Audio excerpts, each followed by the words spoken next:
Ukrainian forces defeat Russian armored group near Yablunivka.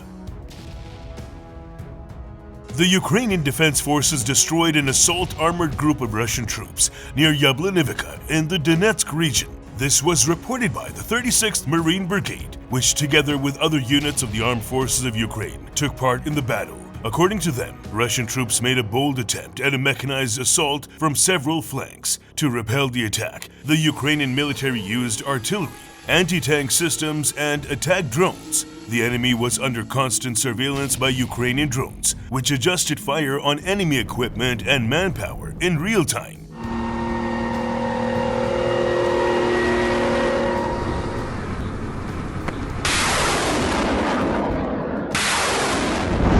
As a result of the battle, the Russians suffered significant losses. The enemy lost 14 armored vehicles, about 50 servicemen, irretrievable and sanitary losses, as well as 6 units of motorized vehicles. Yablunivka is located in the Kostanivka direction, one of the key areas where Russian troops are trying to advance to the town of Kostanivka. Despite the fact that Russia is using mechanized defensives on the front line less and less, this attempt may indicate the strategic importance of this particular area for the Russian command.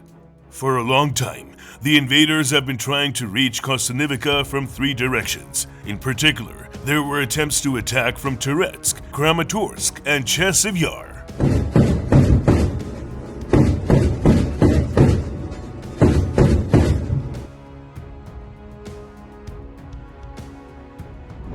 Meanwhile, Ukrainian drone operators conduct round-the-clock strikes against artillery positions, ammunition depots, and crossings.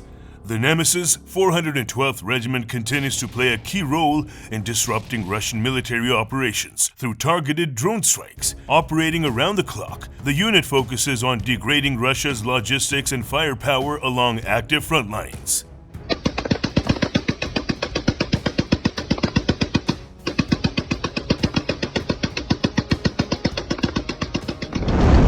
Among the primary targets of the Nemesis Regiment are Russian artillery positions, ammunition depots, and river crossings. The destruction of these critical assets significantly reduces the Russian military's operational effectiveness and hinders its ability to maintain offensive momentum.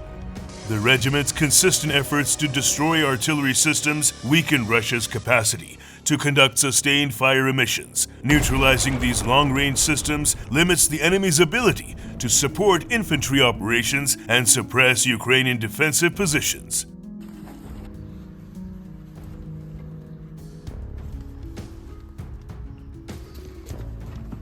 Внимание! Выстрел! In addition to fixed targets, the Nemesis operators also target mobile assets. This includes light vehicles and quad bikes used by Russian forces for transporting personnel.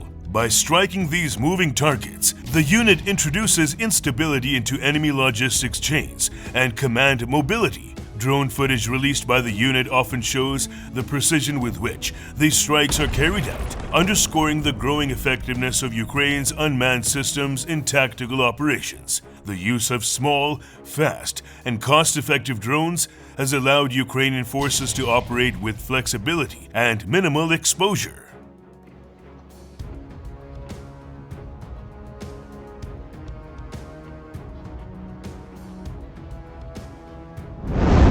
Ukrainian artillery units from the Fire Support Command have conducted a series of strikes against Russian positions in the Kramatorsk and Kupiansk sectors, as well as the Serebryansky forest area. According to official reports, the strikes were aimed at disrupting concentrations of enemy personnel and infrastructure. During the course of these operations, artillery crews reportedly destroyed 9 Russian shelters. These positions were used for troop protection and likely served as staging areas for infantry or equipment. Their destruction may reduce the enemy's ability to maintain positions in forward zones.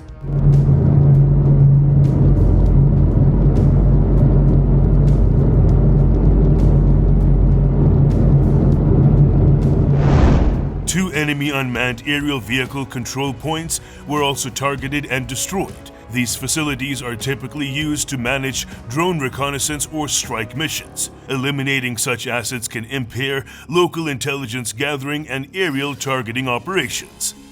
In addition to the fixed infrastructure, 3 Russian infantry groups were hit during the strikes. The report did not specify whether these units were stationary or maneuvering at the time of impact, but their elimination suggests effective targeting coordination.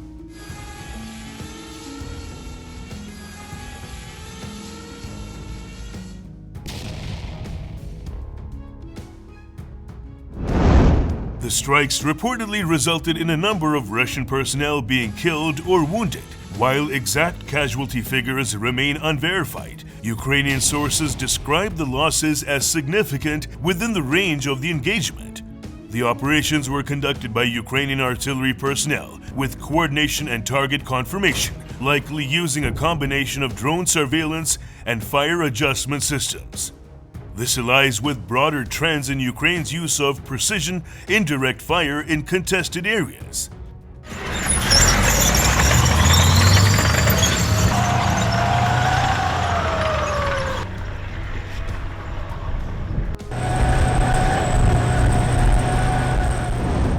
Such actions form part of ongoing efforts to degrade enemy logistics, command infrastructure, and troop concentrations along active front lines.